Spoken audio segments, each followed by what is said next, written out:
자, 우리 3DS 주주님들 반갑습니다. 원프로입니다. 자, 이번 주 국내 증시가 보여주고 있는 움직임이 정말 심상치 않죠. 참 그냥 가만히 지켜보고만 있으면 어지러워서 멀미가 날 지경이에요. 이게 지수 자체가 이런 변동성을 보여버리면 특히 단기 매매 하시는 분들은 진짜 시드 완전 갈려 나가거든요. 금요일 코스피 야간 선물이 마이너스 8%로 하한가로 종료되면서 월요일에 큰 하락을 예상해 볼 수 있었는데요. 바로 개파락으로 시작하면서 개장하자마자 서킷 브레이커 걸리고 이거를 또 화요일에 전부 다 뒤집으면서 장중에 매수 사이드카가 걸렸었죠. 그런데 오늘 또 이걸 대부분 다 뱉어내면서 매도 사이드카가 걸렸습니다. 서킷, 매수 사이드, 매도 사이드 변동성이 8%가 빠졌다가 다시 5%를 만회했다가 다시 5% 이상을 뱉어버리는 그런 개 잡주에서나 나올 만한 그런 정신나간 움직임이 지속해서 발생하고 있다 보니 매일매일 차트를 지켜보시는 게 참 피로감이 느껴지실 것 같습니다. 이게 어느 정도 그럴 수도 있다라고 마음의 준비가 돼 있는 저조차도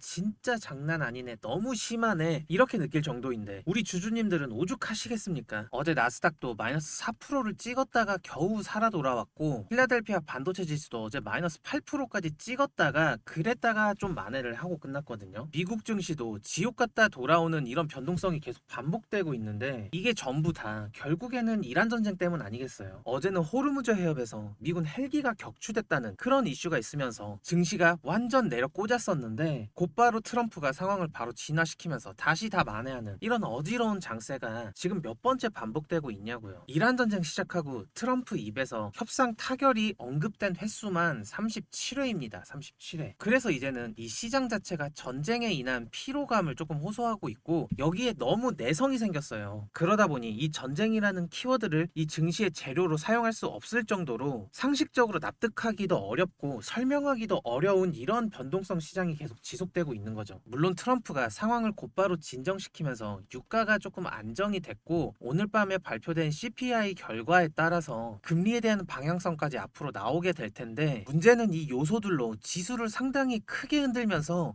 여기에서 갈려나간 개인들의 유동성이 상당히 많다는 거죠. 그러니까 지금은 이런 단기 방향성에 휩쓸리는 게 아니라 개별 종목들이 가지고 있는 펀더멘탈들을 믿고 차라리 우직하게 그냥 계속 들고 있는 게, 그래서 오늘 CPI 예상치가 4.2%인데 이 예상치에서 크게 벗어나지만 않는다면 아직 괜찮거든요. 시장 변동성이 클 뿐이지 추세가 아직 무너지지는 않았단 말이에요. 그냥 계속 이 자리에서 횡보하거나 조금 크게 이렇게 횡보하면은 아직까지는 사이클적으로 올라갈 수 있는 확률이 훨씬 더 높을 수밖에 없어요. 뭐 반도체 기업들의 실적들이나 지금 만들어지고 있는 그런 AI 인프라들을 고려를 했을 때 기대되고 있는 하반기 매출이 훨씬 크기 때문에 이 자리를 벗어나지 않는 것을 기준으로 삼고 좀 차분하게 지켜보는 게 오히려 지금 샀다 팔았다 하는 것보다 훨씬 더 좋은 수익률이나 결과를 만들어줄 수 있다는 거죠. 물론 지금 매도 사이트가 걸린 게 반도체 수급으로 인한 이슈가 해소되지 않으면서 좀 억울하게 내려오는 감이 없지 않아 있는데 이게 지금 여러분들도 다 아시겠지만 이게 반도체 사이클로 올라간 거기 때문에 내려오는 것도 반도체 때문이라고 하는 건 그거는 이해할 수 있어요. 그런데 단기적으로 보여지는 그런 지표적인 측면이나 반도체를 제외한 다른 업종에서도 이렇게 같이 두들겨 맞을 일인가? 이렇게 위기급으로 글로벌 악재급으로 같이 두들겨 맞을 일인가? 여기에는 의문이 좀 붙는다는 거죠. 지금 정도가 좀 해도 너무하잖아요. 지금 많은 분들이 다른 매체나 채널들을 통해서 ADR 지표에 대해서 이야기를 많이 들어보셨을 텐데 지금 이게 마이너스 44까지 갔거든요. 근데 코로나 때 마이너스 46이었단 말이에요. 그러면은 이 ADR 46을 찍었던 코로나 때 차트를 보자면 과연 지금이 그때랑 비교했을 때 정말 위기 상황인가 매칭이 안 된다는 거죠. 일봉에서 안 보이니까 주봉으로 조금 바꿔서 보자면 사실 여기는 누가 봐도 위기구나 이렇게 느낄 수 있는데 지금 이 자리를 위기로 볼 수 있겠냐, 저는 그 말이에요. 어떻게 이때보다 이때가 더 큰 위기라고 지표가 말을 할 수 있는지, 사실 지표는 그동안 과거의 통계에 의해서 만들어진 그런 수치일 뿐이겠지만 정말 이성적이고 냉정하게 봤을 때 아무리 통계적으로라도 여기가 위기인가? 그런 의문은 계속 붙는다는 거죠. 오히려 이번에 젠슨항이 방한 일정을 마치면서 수많은 실적들을 기대할 수 있는 그런 약속들을 하고 갔잖아요. 그러다 보니 앞으로 하반기에 기업들의 실적을 더 기대할 수 있는 그런 거시적인 흐름이라는 거죠. 그래서 제가 생각하는 부분은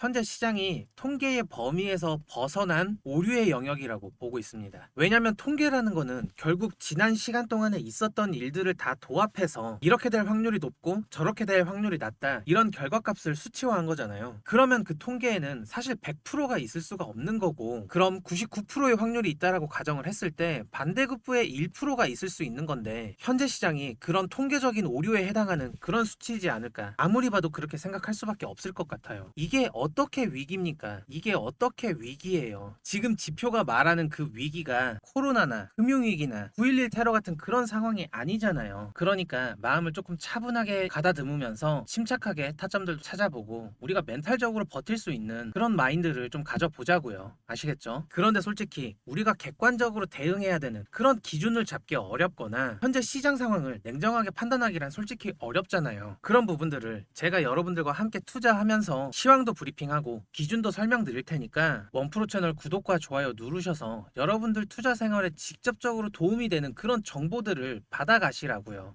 아시겠죠? 3DS 차트를 좀 간단하게 봤을 때 제가 중요하다고 말씀드렸던 25만원 선을 다시 재이탈한 상황이죠. 그렇다면 냉정하게 봤을 때 21만원 선까지는 괜찮다고 했었죠. 그런데 지금 다시 21만원을 와버리면 그거는 조금 불안 요소가 올라가는 거거든요. 왜냐면 이렇게 내려오고 있던 하락 추세를 여기를 돌파하면서 상승 추세로 돌려놨단 말이에요. 그런데 이 형성한 저점을 다시 깨고 내려간다면 그러면은 이렇게 돌렸던 행위 자체가 무효화되기 때문에 이만큼 내려온 거를 반등했다가 이렇게 다시 내려갈 수 있는 가능성이 열리게 됩니다. 아직까지는 가능성이에요. 그런데 그 가능성 자체가 생겨버리는 게 굉장히 불안 요소로 잡히기 때문에 이 저점은 되도록이면 안 깨는 게 좋습니다. 이러한 형태로 올라가거나 이러한 형태로 수렴을 하면서 힘을 모으거나 그런 상황들을 만들어주면서 차트 내에서 중요한 가격대를 지켜줘야 그 다음 매크로적인 이슈나 호재로 그 다음 상승을 기대할 수 있는 거거든요. 그렇다 보니 우리 3DS 주주님들은 이 저점이 종가로 깨지는지 이 부분을 좀 촉각을 곤두세워서 지켜보셔야 할 것 같습니다. 지금 3DS가 마이너스 12%를 찍으면서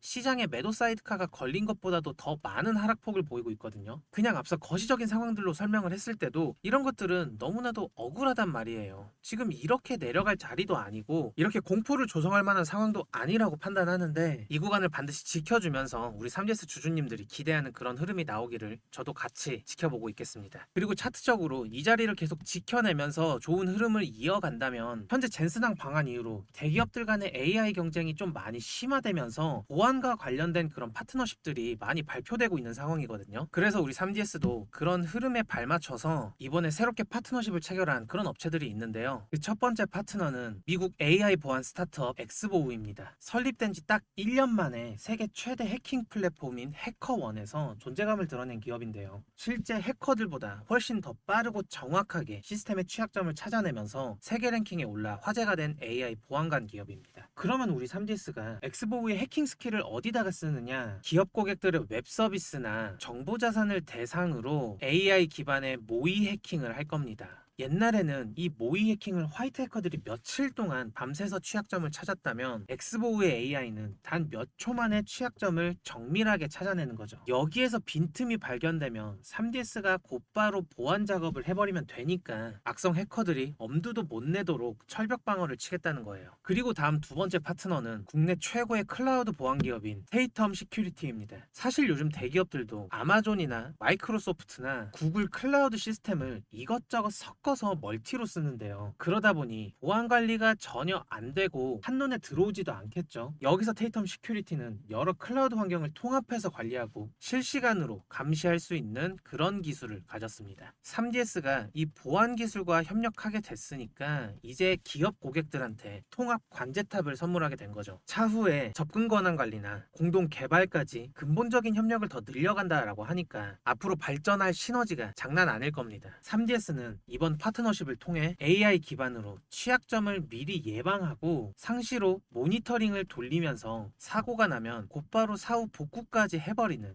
완벽한 클라우드 보안 패키지를 만들 수 있게 되었습니다. 그동안 기업들이 AI를 도입하고 싶어도 해킹에 대한 공포 때문에 망설였겠지만 3DS가 이번에 그 가려운 것을 제대로 긁어준 거예요. 결국 이번 파트너십이 기업용 B2B 시장을 타겟팅하는 또 한 걸음이 된 거죠. 이렇게 확실한 AI 모멘텀을 가진 우리 3GS인데 지수가 좀 밀린다고 해서 그 잠재 가치가 흔들리지는 않아요. 그러니까 우리 주주님들 지금 장세가 미친 거지 이제껏 데이터가 없었던 예외의 영역이기 때문에 스트레스를 물론 받을 수는 있겠지만 이것 때문에 마음이 흔들리고 믿음을 잃을 필요는 없다는 말입니다. 시장의 전반적인 출렁임을 개별 종목이 매번 이길 수는 없잖아요. 그러니까 우리는 조금 더 굳건하게 믿고 지켜보자고요. 아시겠죠? 아직 원프로 채널 구독 안 누르신 분들은 구독, 좋아요 좀 꼭 눌러주시고요. 여러분들이 구독과 좋아요를 많이 눌러주셔야 3DS가 가지고 있는 내재 가치를 더 많은 사람들이 알게 될 거고 그러면은 더 많은 수급이 들어오겠죠. 그러니까 꼭 구독과 좋아요 잊지 말고 눌러주세요. 아시겠죠? 그럼 저는 내일 더 좋은 3DS 영상을 가지고 우리 주주님께 인사드리겠습니다. 영상 끝까지 시청해주셔서 정말 고맙습니다. 원프로였습니다.